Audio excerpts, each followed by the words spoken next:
My name is Brian Fanzo, better known as iSocialFanz. You're listening to Social Media Talks Podcast with Alan Hennessy from compassmedia.ie.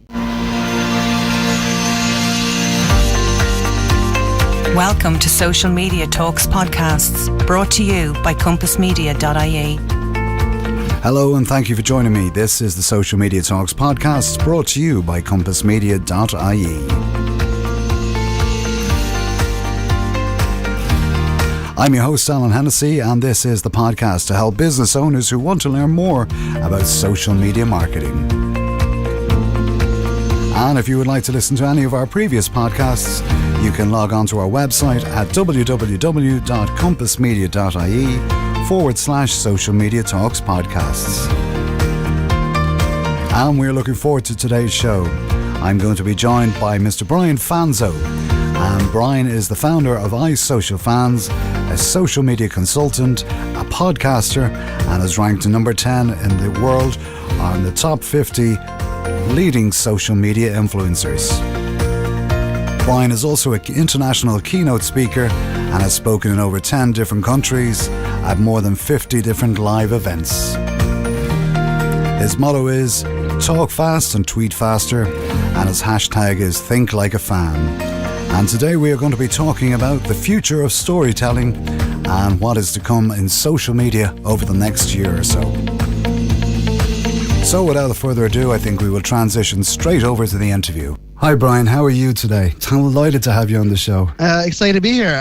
I'm doing well. It's morning here on my side of the world, but excited to be on the show. And for anyone who doesn't know you, well, we've given a brief introduction, and I find it very hard to believe that people don't know you at this stage of the game. You might just give us a little background on yourself before we dig deep into our topic today. Sure. So my name's Brian Fanzo, but most people know me by my Twitter handle, which is also my company, which is iSocialFanz with a Z or a Z at the end. And I'm a digital storyteller, a change evangelist, and a keynote speaker. So I speak about 50 events a year in 10 to 12 different countries, mostly about emerging technology, the future of social media. And for me, I have a background in computer science. I'm a tech guy that kind of fell in love with the power of social media to connect worlds. And my tagline is talk fast and tweet faster. So if you're a normal podcast listener and you listen to it at 1.5 speed, I always recommend to do it at 1 speed, at normal speed, because I kind of sound like Mickey Mouse when it's too fast, because I know I talk fast. But that's who I am. I'm excited to be here. I host 2 podcasts myself, one called SMACtalk, which is social, mobile, analytics, and cloud. It's a very geeky podcast. And then I have a solo show that I'll be recording episode 54 in about an hour, and it's called FOMOFanz, which stands for the fear of missing out. So for a half hour every week, my job is to cure your fear of missing out on that show. So love doing podcasts, love being a guest on a podcast, and excited to be here. Brilliant stuff. That's great. And busy man. And I have to admit, I do love the podcast. I just think they're brilliant. They're really, really good. And as you say, it's a mile a minute. You just have to try and keep up. You have to go back and listen to it about 2 or 3 times. Yeah, I always tell people I talk fast, and they're like, well, that means that you do it, you get a lot of information or you get done really quick. And I say, no, I just get a lot of information in the 30 minutes. Like it's not a shorter show. It's just a lot of information. So I growing up,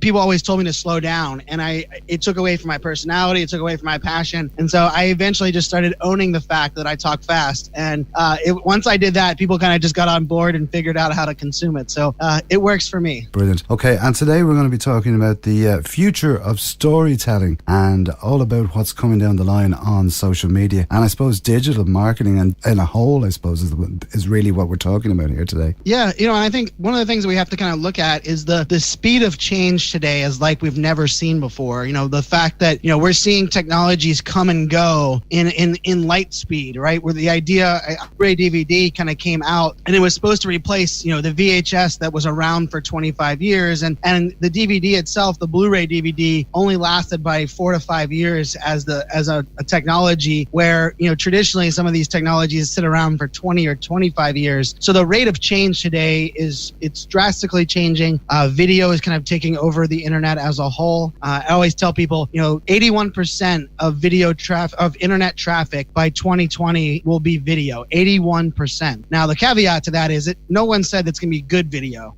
More often than not, it's going to be really bad video. So I think one of the things we have to kind of get over or figure out is how do we leverage technology to tell better stories, not use technology to replace stories or even replace, us as humans in some cases. And it's very true. Like I see it, and I think it's just become so, I suppose, chaotic with so much live video out there. There is just so much of it out there. And it's trying to, as you say, it's trying to even stand out from the crowd, but tell your story and tell your brand story as well. It's vitally important. It is. For my podcast, I record it live on Facebook Live. And one of the things that I figured out was being consistent is probably the easiest way to stand out in this noisy world, because consistency, for me, I do the show regularly on Mondays at 4 p.m. Eastern time here in the United States. And I let my audience know, like, hey, if you're busy, there's so many distractions, so many live videos, so many podcasts, but they know if they want to tune in live, they can put that on their calendar, right? And so it's a weird world. As we add chaos, the people that are able to simplify the chaos, being consistent, doing things, maybe it's once a week, maybe it's once a month, but doing something at a consistent level is crazy enough, probably one of the easiest ways to stand out, and yet something that we all struggle with, because consistency, as easy it is just show up every Monday at 4, we always make excuses and we always do different things that can kind of sometimes affect. And it is, yeah, and as you say, it is that consistency that will shine through, because it's like your favorite TV show. It's what time it's going to be on. If they change it and they start moving around, you're going to lose it. You're going to lose interest. So keeping it on at the right time, at the right day, on the right day, so people know that and they see that going on. So I suppose, yeah, I agree totally on that. With regards to storytelling, what would be your tips towards storytelling for a brand, or for we would have a lot of solo entrepreneurs that would be listening to this program as well. So what tips would you give them to them? One of my biggest tips is document. We talk about creating content, right? And creating content takes a lot of work. But one of the things I try to recommend for people to do is to document. And what document means is really, if you guys follow me on Instagram or any of the channels that I'm on, everything is iSocialFanz. You'll see that I do like time-lapse videos of my brainstorming on, we're doing this on video. You can see the crazy wall behind me that has, sticky notes all over the place. And I try to document different things along the way. So I document my journey. I throw the video camera on. Sometimes I throw video on and just hit record. And if I end up getting in the mood, I'll say something, but I kind of document my day. I document people that I'm hanging out with. I document different things that are going on in my head. And the interesting thing about doing that, it allows you to bring people along on the journey with you without you getting overwhelmed to having to create something separate, right? I think probably all of the listeners are like, oh, please don't tell me I need to create another blog post, or I need to start another video blog, or I need to, because we all are so busy. And so I look at things and say, how do you document what you're already doing? And then one of the words I like to use that is probably the most important word for me for storytelling is the word access. Access. How do you give people access through story, things they can't get anywhere else? One of the things that people love the most for stuff that I do is I usually live stream my creation process when I do new keynote speeches. So when I'm deciding to do a brand new presentation, I turn on the live video and I let people watch me brainstorm. And it sounds kind of weird because you're like, for me, it was weird the first couple of times. I'm like, you're just going to watch me like write stuff on a whiteboard and think out loud and talk to myself.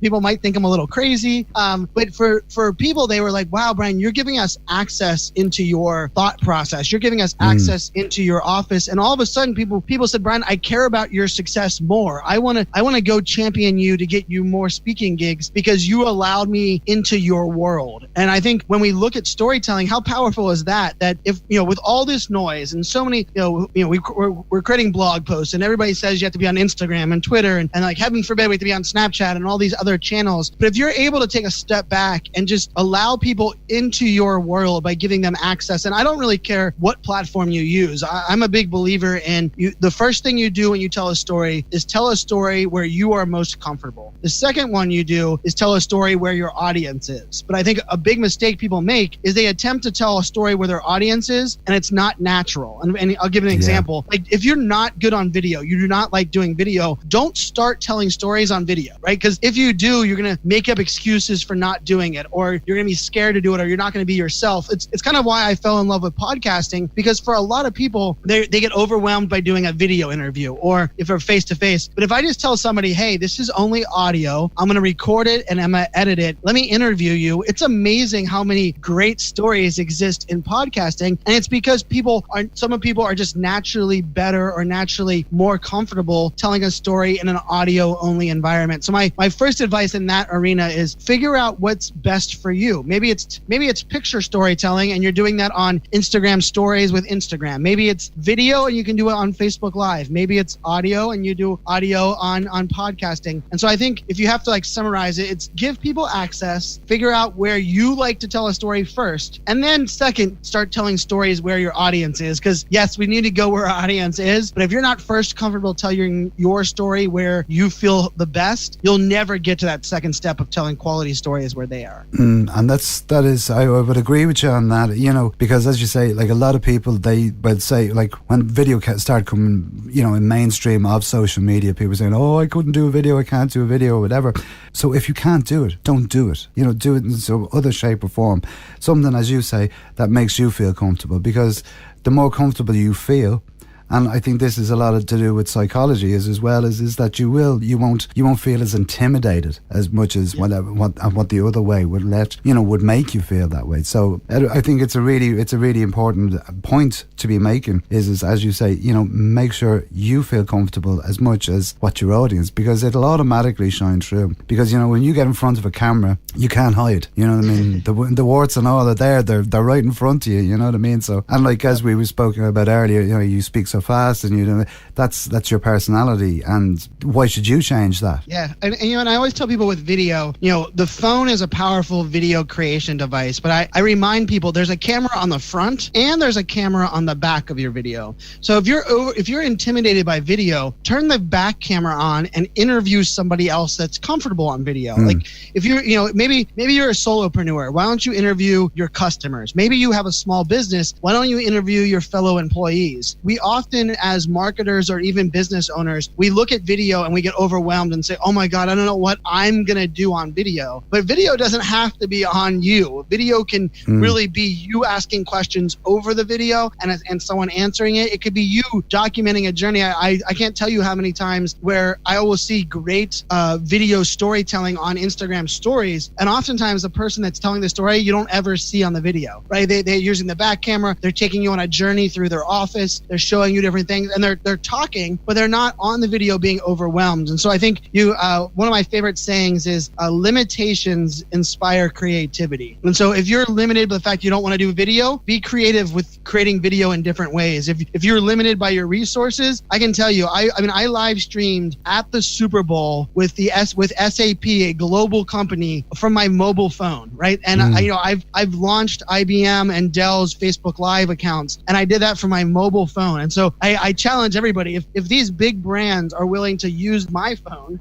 to go live on video, there's no reason you shouldn't feel comfortable enough doing it as well. Because I think we get overwhelmed sometimes, I have to have the perfect video equipment and the perfect audio microphone. And oftentimes, if you just press the button on your phone and use your phone, you'll be amazed at how easy it is to get started. Yeah, and as well as that, it's a lot more natural as well, because if you just put up a phone, because everyone uses them every day, so you're taking photographs on them. So really, I can see that point as well. And I'm just talking about there, and I remember listening to one of your podcasts, and you were talking about the way Red Bull, the way they tell their stories. You might just tell people a little bit about that. Where they never actually sell the drink; they sell the whole feeling behind it. And they're selling an experience, right? And I think we hear that word experience, and then we're like, what does that mean? How do we make that happen? And Red Bull does an amazing job of it. Even think of Apple, right? Apple, up until recently, the phone didn't even exist in their commercials. commercials, right? It was the pictures. It was what you were going to be able to enable. And I have a slide that I love presenting, and it says, what you do is boring. How you do it, why you do it, and how people are going to use what you do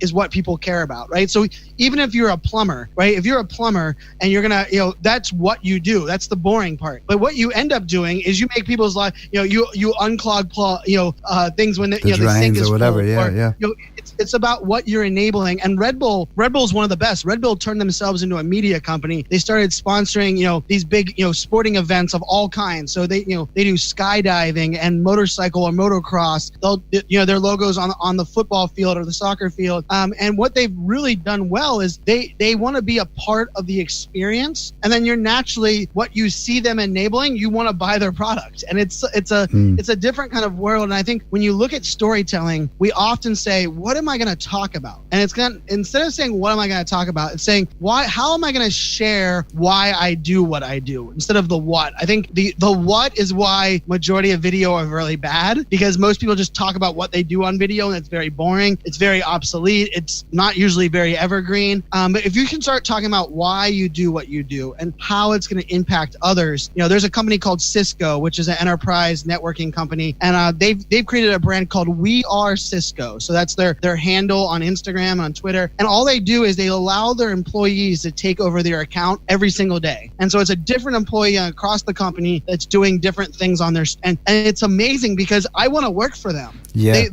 I don't want to go back to work right now, but because I am an entrepreneur at the moment, but they allow you to, we hear companies talk about, we trust our employees, we care about our employees, the employees are what matter. Well, they're proving it, because you can literally turn on their stories, watch it on Instagram, and I feel like I know their brand better than pretty much any other brand that's out there, and it's because they've allowed me in the window. And so, brands like Cisco, brands like Red Bull, this is a way that we have to start thinking about our solutions. And it can be a pub, or it could be a plumber, or it could be a giant Red Bull type brand. I think a majority of us, we just have to reframe what we think storytelling looks like. Yeah, and that's really true, because I see it. You can see it with the way companies actually do it. That some of them can be so innovative. It's like, there was a famous story that Simon Sinek told, that he done 2 presentations, one for Apple and one for Microsoft, and they talked about when he was at Microsoft, he got this fantastic sort of like an iPad, for want of a better word,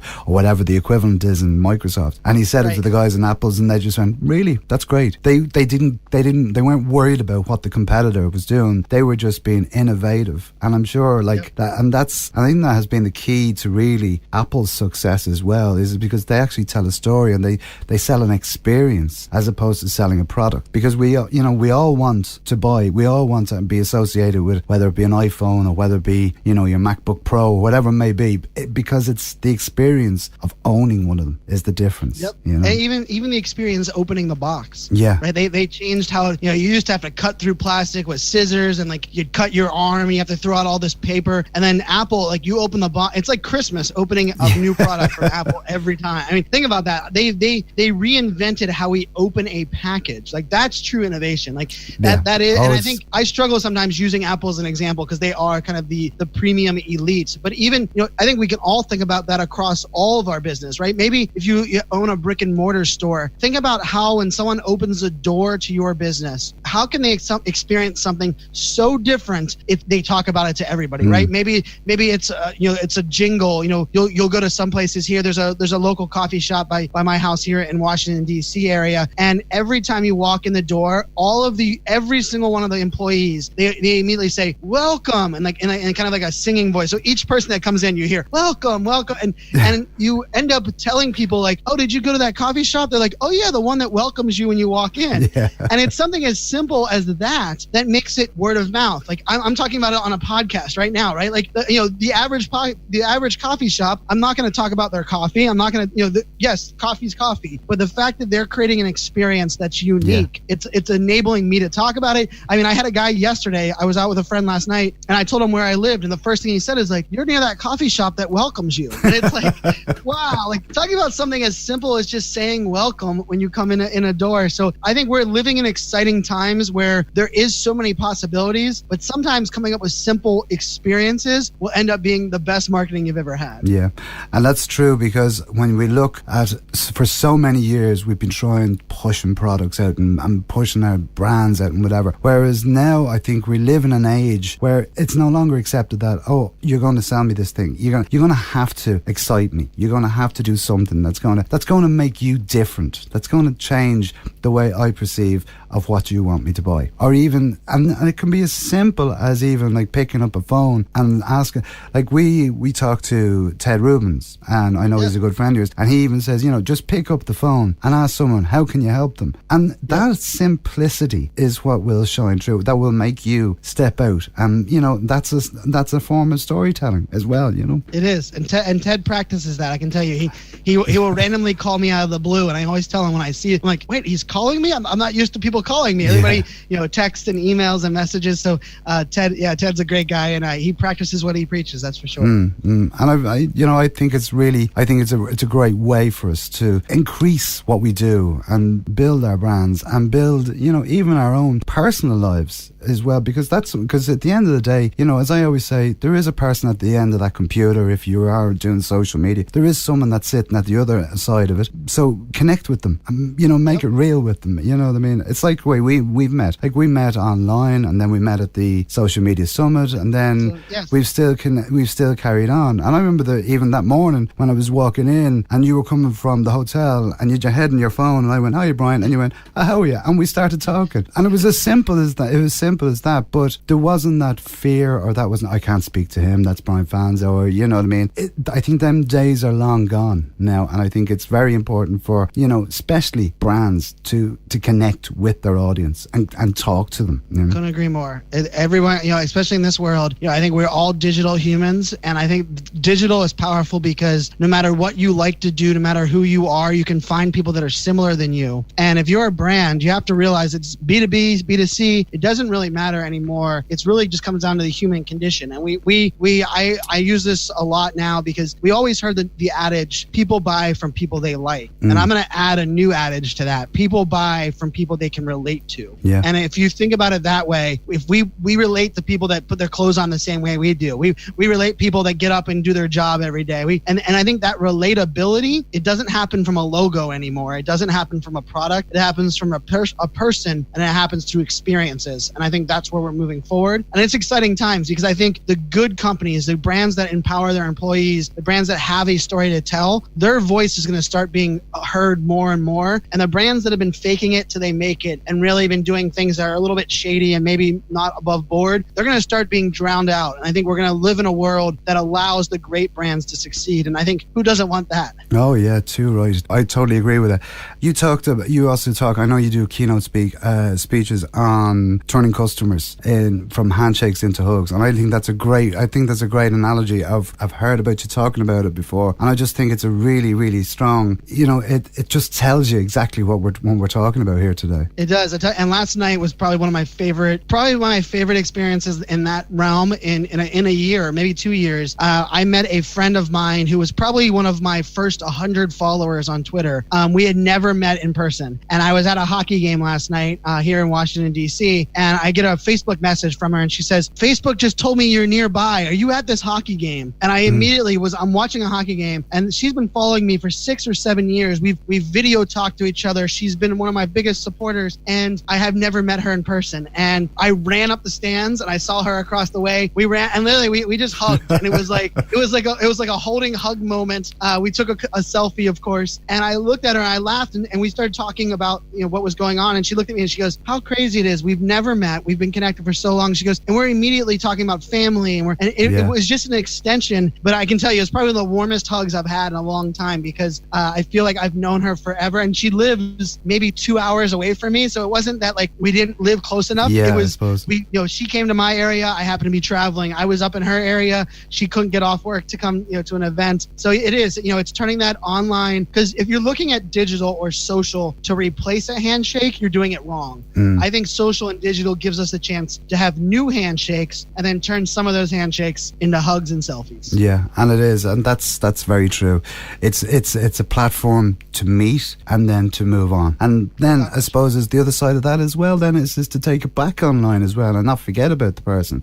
So, you know, it's another thing as well. So predictions for the coming year, what would you say is going to be the big changes, I suppose? I think, we're going to see video. Right now we're overwhelmed with so much live video and so much video as a whole. I think we're going to start to see people peel back how much video they create, and they're going to start creating richer video. And when I say richer video, they're going to create video that has a strategy behind it. I think right now there's a lot of brands, including myself, where sometimes we just feel like, okay, I haven't done any video this week. I just need to create a video, right? And I think that usually happens kind of on the up curve of a trend. And, let's face it, I always say in Zuck, I trust. So in Zuckerberg, in what Facebook's doing, I trust. And Facebook is messing with the algorithm again. They're going to change our organic reach, and they're going to give power to video and live video. And so I think one of the trends we're going to see is we're going to see less video, but higher quality video. And so people are going to start to realize video is the power, but you need to do more than just press the button, right? Pressing the button gets you over your fear, but eventually you have to, right now I have on one of my boards, I have a strategy for a video project that we're working in March, and we're building out the strategy today because we're going to amplify it. We're going to publicize it all the way leading up to that. And so this is going to be like 3 hours worth of video content that I'm spending 6 months building a strategy around. And I think that puts in context where video is going to go. And the funny part is it's still going to be shot from an iPhone, right? It's not like I'm going in this production studio and I'm not doing Netflix, right? Like this is still me shooting on a video. I'm just putting a lot of strategy behind all the moving parts. So I think that's a big one. We're also going to see artificial intelligence be integrated into a lot of things that we're doing. So right now we have automation, and I always say automation isn't bad. It's the users of automation and the people that schedule automation that are really bad, right? It's the fact that you automate your DMs and you automate your emails and you replace my name. Just because you put my name at the top of the email doesn't trick me into thinking that this email is just sent to me. And I think we're going to see artificial intelligence actually truly allow us to do some personalization. So if you think about it, when I'm working with one company that's kind of redoing their website, and they're allowing, based on your cookies, based on when you come to the website, they're going to give you a completely different experience if you've come to their website 5 times versus the first time you've been to the website, right? And they're going to give you a different experience when you come here for the 10th time. They're going to start to share things with you that they've learned about you that they know that you want to see. Very good. And it's exciting because that's where we want to go, right?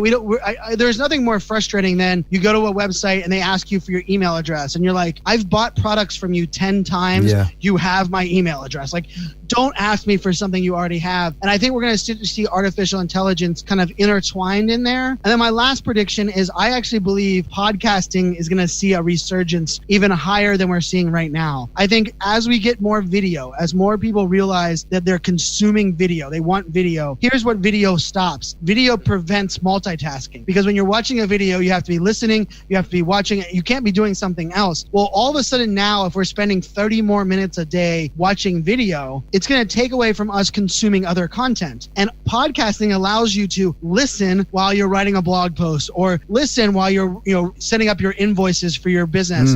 And when we read a traditional blog, you can't be doing those multitasking. So I really think audio content, thanks to video, is going to see a massive bump, which I know is kind of counter thinking for a lot of people, but I'm giving a presentation next weekend at PodFest. And it's really, we as podcasters should be really excited as more video is pushed out for consumers, more people are going to seek out opportunities to consume content in new ways. And I feel podcasting is the best of the best. Yeah, I agree totally. And I would much rather actually listen to a podcast, as you say, when you're working away, it's great. Or even when you're going out for a walk, it's, you can still listen to it. It's like, we've had audiobooks for so long, and that's great and whatever, but when you can listen to a podcast, so like I would listen, if I was going for a walk, I would put on your podcast and I'd be walking along and I'd be listening to it, and I could be laughing, people are looking at me, but that's just me anyway, I think, but most of them anything.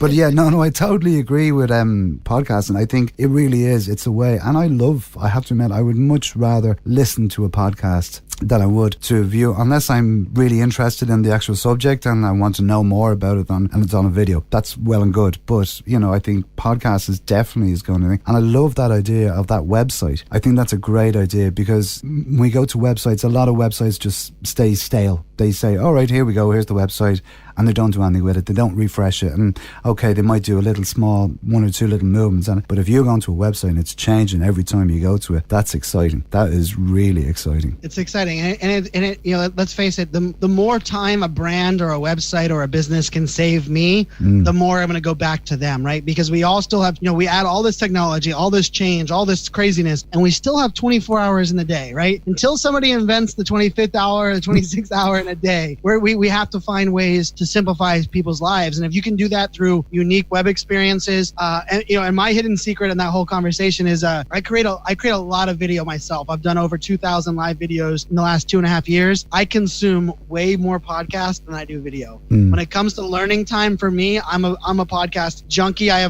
probably have 8 or 9 that I listen to every week, and then probably 2 or 3 additional ones that I throw in there. And my morning routine is I turn on Alexa, my Echo, my Amazon, and I listen to my daily news brief, and then I ask it to play one of my podcasts. And that's where I'm eating breakfast, I'm getting in the shower, and that's my morning routine. And it's I'm consuming content, I'm enjoying myself, and so I'm with you. It's amazing when you kind of embrace this kind of consuming of content, how many different places you can do it. I listened to it on the metro last night on the way home from the hockey game. I listened to 2 podcasts, and I think it's a great thing for us to think about, and it's exciting for people like ourselves that are hosting podcasts as well. Yeah, it's brilliant. All right, Brian, I could sit here and talk to you for hours. It's always a pleasure to have a chat with you. And the thing that I would say is thanks for all your fantastic insights, and it was a great chat. I really enjoyed this, and hopefully our listeners have got a lot out of it as well. How can people find out more about you? Where can they connect with you? Sure. So I think consistency. I talked about consistency earlier. So I have to practice what I preach. Every social network that exists, I get the handle iSocialFanz. So it's the letter I with a Z or a Z at the end. So iSocialFanz on every channel, including my website is iSocialFanz.com. But if I had to say, if you wanted to find and listen to me, it's my podcast, FOMOFanz. So FOMOFanz with a Z at the end. Look it up in any of your podcast players. It's a half hour or 45 minutes once a week, and it's probably the easiest place to consume content. You don't have to chase me down. You don't have to go through all my Twitter feed. But I would love the listeners to check out my podcast and reach out to me if a place you want to get an answer from me. It's definitely Twitter. Twitter is still my favorite platform without question. I probably tweet. I schedule about 20 tweets a day. I probably do about 60 to 70 tweets additional of that every day myself out of these 2 fingers. It's because I really enjoy the power of Twitter. So connect with me on Twitter and check out my podcast. But yeah, thanks so much for having me on. This was a lot of fun, and hopefully maybe I'll figure out a way. I have Scotland on the calendar for 2018, but maybe I got to figure out a way to get Ireland on the you have to get to Dublin. You have to get to Ireland again. Yeah, definitely have to. And if you do, we'll have to go for it. We'll have to have a pint of Guinness, as they say. Count me in. All right. Thanks, Brian, again for joining us today. Really appreciate it. Thanks, and we'll talk to you soon. Bye-bye.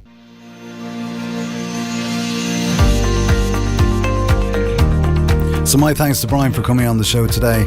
Some fantastic tips and tricks there for social media and telling us all about the future of storytelling. And don't forget, if you do want to find out more information about Brian, you can log on to his website at www.iSocialFanz.com, and you can also find him on all the social networks. If you'd like to find out more information of any of our services that we provide from Compass Media, you can also log on to our website at www.compassmedia.ie. And if you enjoy these podcasts, please do like and share them. They are available on Mixcloud, SoundCloud, and also on iTunes. So as I said, if you do like what you hear, please do share with your friends and your community. I've been Alan Hennessy, and this has been the Social Media Talks podcast. So until next time, have a great week, and we'll see you all again next Thursday. And as I always say, guys, be social. Social Media Talks Podcast is a production from compassmedia.ie.